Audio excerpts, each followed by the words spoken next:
అంటే actual issue ఏంటి అంటే మనలో ఉన్న నెగిటివిటీని బయట పెడితే కానీ శివుడు మనలోకి ప్రవేశించలేడు. మనం జీవుడైతే, శక్తి అనేది జీవుడైతే ఈశ్వరుడు అనే దాన్ని ఐక్యం కాలేం. తత్వం అంటే నేను అనేది త్వము, అది ఈశ్వరుడు తత్. ఈ శక్తిలో మనకి పాజిటివ్ ఎనర్జీ, నెగిటివ్ ఎనర్జీ అని రెండు ఉంటాయి. యాక్చువల్గా ఇక్కడ బొమ్మ అని కాదు, శివుడు ఖండించడం కాదు, గణేష్ ఆపడం కాదు. యాక్చువల్ విషయం ఏంటి అంటే నెగిటివ్ ఎనర్జీ ఎప్పుడు కూడా మనల్ని శివుడి దగ్గరికి చేర్చనివ్వదు.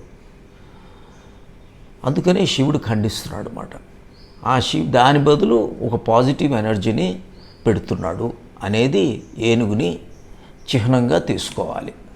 Positive energy, negative energy.